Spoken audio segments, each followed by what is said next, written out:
सवड येथे राजकीय दबावातून अतिक्रमणमधील घरे पाडली, ग्रामस्थांचा आरोप। हिंगोली तालुक्यातील सवड येथे अतिक्रमण हटाव मोहीम राबविताना तहसील प्रशासनाने राजकीय दबावातून केवळ 2-3 घरेच पाडून इतरांना अभय दिला आहे। हे प्रकरण जिल्हाधिकारी यांच्याकडे न्यायप्रविष्ट असताना जाणीवपूर्वक हे घरे पाडल्याचा आरोप सवड येथील ग्रामस्थांनी आज दिनांक 2 जून रोजी सकाळी 11 वाजता केला आहे। आपल्यासोबत ते आहेत, ऐकूया। आमचे घर पाडले तर आम्हाला रस्त्यावर आणले, आम्ही आता रस्त्यावर राहत आहे।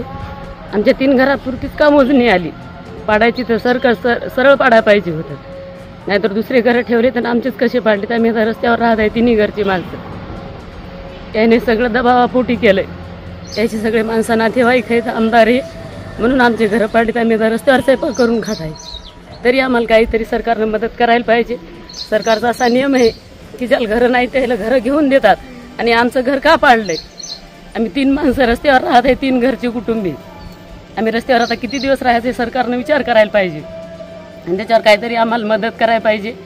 आणि ज्यानं आमची घरं पाडली त्याच्यावर काहीतरी कठोर कारवाई करण्यात यायला पाहिजे।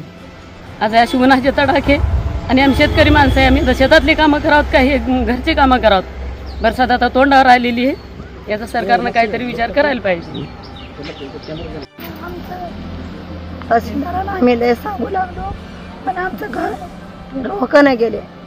आज आम्हाला घर नाही, म्हातारी सासू आहे, डिलेवारीला सून आलेली, ती आज आम्ही आता उन्हात काय करावं? आता पावसाळा जवळ आला, पावसाळ्यात आता आम्ही कुठून घर बांधावं? आमची परिस्थिती इतकी बेकार आहे की आम्हाला माहीत आहे कशी बेकार आहे आमची ती, गावाला सगळ्याला माहीत आहे आमची परिस्थिती। आज आता आमचे मालक असेच यानं दबावाखाली आमचे मालक डोसक्यावर परिणाम झाला, घर पडणार म्हणून आमचे मालक बेपत्याचे गेले। आता माझ्या लहान मुलांना घर कसं बांधायचं, कुठून बांधायचं, आम्ही जगाव का काय करावं? आता आम्हाला काही कळेना। भर पावसात आता आम्ही राहावं कुठं, काय करावं कुठं, तर आम्हाला आता काय करावं काही कळेना। यानं दबावाखाली आमचं घर पाडलं। आमदार साहेब घरं बांधून देतात सरकार का? असे घरं पाडून आम्हाला रस्त्यावर आणतात का?